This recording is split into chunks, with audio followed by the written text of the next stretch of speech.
So we're picking up right where we left off. This is video 2, and we're at the bottom left-hand part of the paper. It says, but what if they ask you to factor a polynomial that does not have something in common in all of its terms? In other words, you don't have a GCF. Like right here, you have 12, 15, 16, and 20. You can't factor out the number 2. You can't factor out the number 3. You can't even factor out A's because there's no A's in all of them, right? So right here, we're going to have to learn a new method. Now here's where it gets challenging. This new method is called factoring by grouping. So let's go to the top right part of this handout. And we have an example written out right here. And this is very challenging, guys. Please pay attention. Factoring by grouping. Factoring by grouping is simply separating a polynomial into two groups. You factor something out of the first group, you factor something out of the second group, and then take a step back and factor something in common out of the whole thing, out of both groups. I know that sounds a lot more confusing because you haven't seen an example yet. So here's an example. I give you x to the third plus x squared plus x plus 1. Now the very first thing you're supposed to try and do is factor out a GCF. And you think, oh, maybe I could plot an x. There's an x here, there's an x there, there's an x there. Wait a minute, there's no x. So you cannot do a GCF. So you have to do this method that I'm about to show you, factoring by grouping. So step 1, it's circled. I would circle it too. I would label it step 1. You separate it into two groups. How did I do that? Look, I just took these first two terms, I took the second two terms, and I simply made some space between them. That's how you make two groups. You simply separate them. That's really easy. Step 1, super easy. Step 2, it says factor out something out of each group. Okay, so let's pretend we don't see the answer here. Let's zoom in on this right here. Let me even put something so we don't look at this right here. Okay, so if I look at my first group, remember I separated it. Here's my first group. Here's my second group. What could I pull out of this first group? What's in common in both terms? There's definitely x's, but what's my GCF? How many x's? The maximum amount of x's I could pull out? X squared. So if I do pull out an x squared, what's going to be left on the inside? In other words, x squared times what gives us x to the third? Times x, right? You could put 1x if you want. I'm just going to put a blue x. And then how about x squared times what gives us an x squared? X squared times nothing? 0?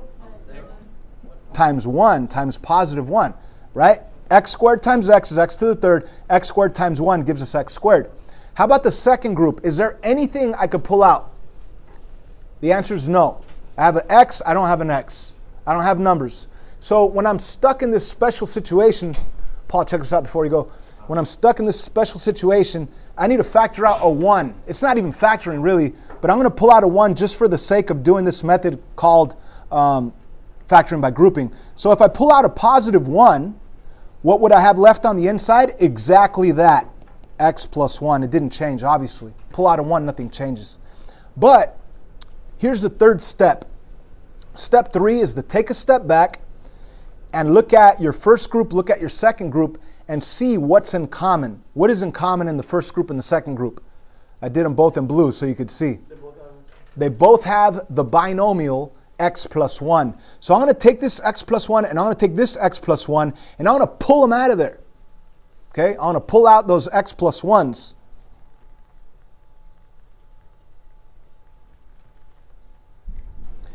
So of course, if I pull out this x plus 1 and I pull out that x plus 1, let me show you.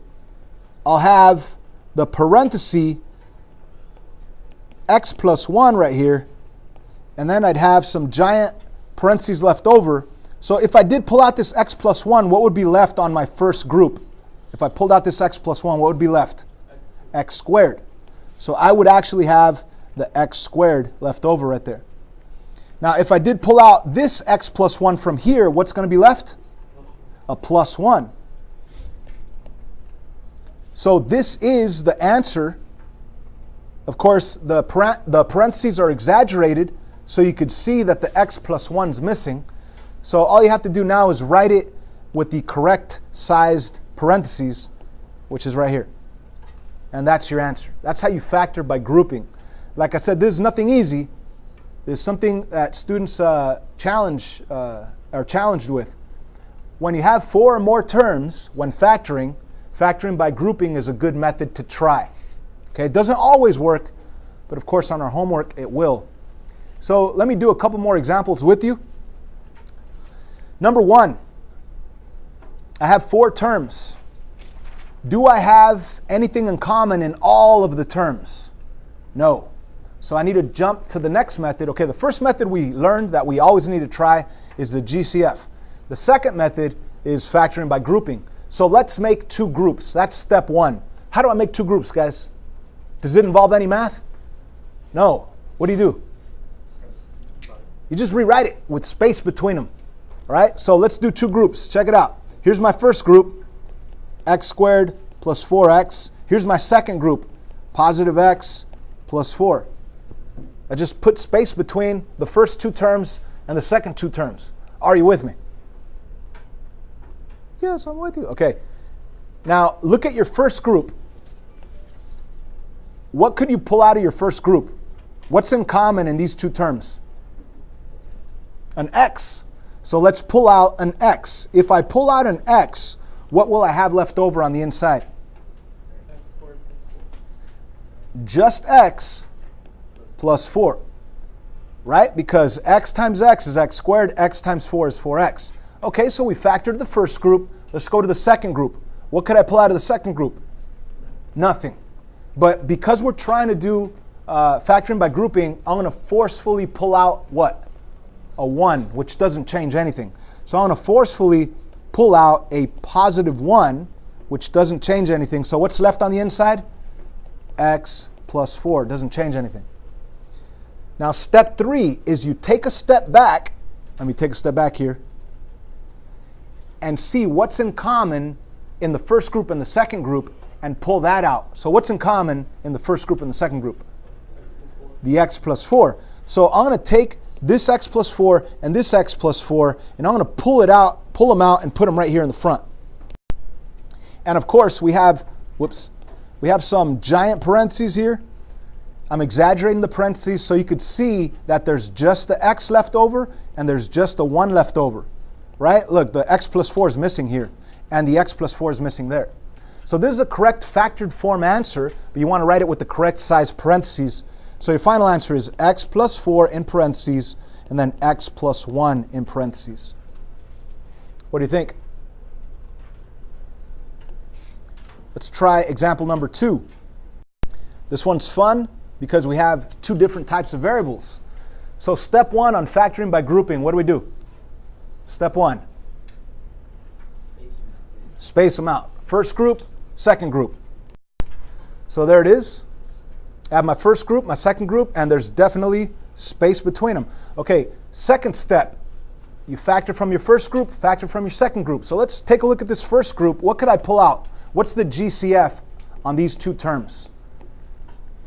What's the GCF? There's definitely a 3 involved. How about letters? There's an x in both terms. So if I pull out that GCF of 3x, what would be left on the inside? In other words, 3x times what will give you a 9x squared? 3x. So I'm going to put a 3x right in there. Okay, and then how about 3x times what will give us a negative 3xy? 3x times what will give us a negative 3xy? A minus y. And we factored that first group. Now let's factor the second group. In the second group, there's a 6 and a 2. What could I pull out? A 2, bless you. So we're going to pull out a 2, and we're going to say positive 2 is what we're pulling out. Now what would be left on the inside if I do pull out that 2? A 3x and a minus y as well. Now as you could see, there's the binomial 3x minus y and the binomial 3x minus y. That was step 2. Step 3 is to take a step back and pull out what's in common in both groups. So like we said, 3x minus y and 3x minus y, we're going to take these guys and we're going to pull them out and write it over here in the front. Now, of course, I'm going to write some exaggerated parentheses just so you could see what's left over. If I do pull out this binomial, what's going to be left? just this 3x, right? And if I do pull out this binomial from there, what's going to be left? Just the positive 2. And that's your factored form answer. Of course, let's write it with the correct size parentheses. Now, the only reason why I leave this space is so you could visually see that the 3x minus y is missing, and that 3x minus y is missing. But this is your actual answer with the correct size parentheses. Now, if you wanted to double check it, you could distribute each of the terms, combine like terms, and you should get the above polynomial. Okay, so down here we have practice for you guys. I want to hit pause on the video. I want you guys to try to do number 3 and number 4. Go for it. Okay, so before I move on to explain these, here are the steps pretty much. Factoring by grouping. You split it into 2 groups. You just rewrite it. Put some space between the first group and the second group. Step 2, factor out the GCF from each group. Step 3, I like to say, take a step back and factor out whatever's in common in both groups. Usually it's a common binomial, and I've been writing those binomials in blue. So let me explain that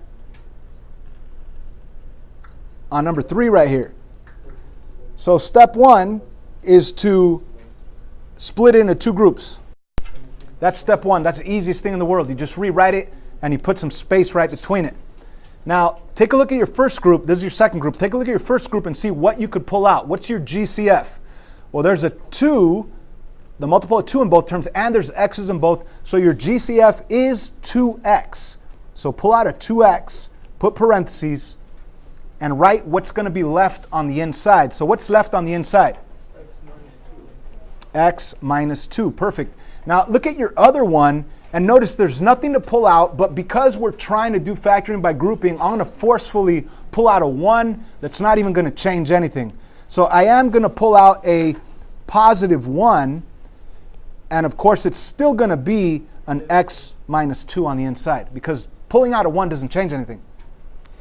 Now step 3 says take a step back. So I'm going to zoom out a little, and I'm going to pull out what's in common in my first group and my second group, which is usually that binomial written in blue. So I'm going to take this x minus 2 and this x minus 2, and I'm going to write them out here in the front. And then I'm going to put some exaggerated parentheses to show you that if I pull out this binomial, I'm just going to have a 2x left. So I just write down that 2x. And if I pull out this binomial, I'm just going to have the plus 1 left right here. So I have a plus 1 left right there. Of course, those parentheses are too big, so let's write them with the correct size. X minus 2 times 2x plus 1. Let's move on to number 4. Step 1 is what? Step 1, what do? Separate them. Step 2, factor something out of your first group and factor something out of your second group. What is the GCF on the first group? 2 and an x. Perfect. So let's put a 2x out here in the front, put parentheses, and let's fill it in. So what's going to be left on the inside? 2x times what gives you a 2x squared? That's just x. And then 2x times what gives you a 2x? Plus 1. Perfect. Let's go to the second group. What could I pull out of here? 3. Just the number 3. So I'm going to pull out a positive 3, so I put a plus 3. Put the parentheses. What's left on the inside? X plus 1. Final step is to take a step back. I'll zoom out a little. And pull out what's in common in your first group and your second group, which is obviously this common binomial written in blue, x plus 1. I want to take this one, I want to take this one, I want to pull them out of both, put it out here in the front. And of course, I still have what left over? If I pull out the x plus 1, what's left over? 2x and the plus 3. Again, this 2x is left over, and the plus 3 is also left over. So both of these guys just come down. I purposely leave this blank spot so you could see that the x plus 1s are no longer there because we pulled them out to the front. So of course, the correct size parentheses would be that. Okay, so we've done factoring by grouping. it says right here, stop here and do worksheet 8.5 WSPM numbers 13 through 18, because those all have 4 terms, and you have to use this method to do 13 through 18. Okay, you know, it would be a good idea, down here at the bottom left part of our worksheet, we had this crazy looking polynomial with A's and B's, and there's actually a typo. There should be 20b squared. Instead of 20 at the very end, it should be 20b squared. So again, please make sure you change that last number 20 to a 20b squared. Let's do this before leaving, guys. So follow along with me here. Change it to a 20b squared. This one's very important. Step 1 is to separate them. So let's separate them. Step 2 is the factor from each group. So if I look at, if I look at my first group, what could I pull out? There's definitely the number 3. How about letters? 3 and an A. So if I do pull out a 3A from both, what do I have left on the inside? In other words, 3A times what gets us 12A squared? 4A. And how about the next term? 3A times what gets us a negative 15AB? Negative 5B. Perfect. Okay, now let's look at the next one. What could I pull out of the next one? I could pull out, I'm hearing 4 and also a B, right? 4B. But the better option would be to pull out a negative 4B. Let me show you. If I just pull out a 4B, what would be left on the inside? A negative 4A and a positive 5B. Okay, I ran out of time, so I'm going to continue this video, not in front of everybody. But we did step 1. We took the original, split it into 2. Step 2 was a factor from here. We factored out a 3A. We factored a 4B from here. And then step 3 is to take a step back and look at what you could pull out of both groups. And as you can see, there's a common, wait a minute, there is no common binomial. This is a positive 4A, a negative 5B. This is a negative 4A and a positive 5B. So the problem is this, guys. We need this negative 4 to be a positive 4. We need this positive 5 to be a negative 5. So if I just need a sign change, this is very important, guys. If I just need a sign change, I could have actually factored out a negative 4B instead of a positive 4B. So let me do that. Let me put negative 4B out there, and that would actually change this to a positive and then this to a negative. So by pulling out a negative 4B instead of a positive 4B, it does give me the same binomial on the inside. Let me rewrite that. So once again, let me reiterate this step.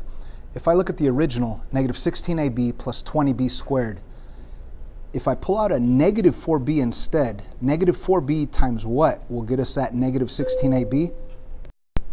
That would be a positive 4A. And then negative 4B times what will get us a positive 20B squared. A negative times a negative is a positive. So this over here has to be a negative 5B. And as you could see, now we really do have a common binomial in both groups. And now we're able to take a step back and factor out that binomial from here and here. We're going to pull it out here to the front. 4A minus 5B is going to be out in the front. And what will be left on the inside is simply the 3A and the minus 4B. So there's our answer. There it is. We're done.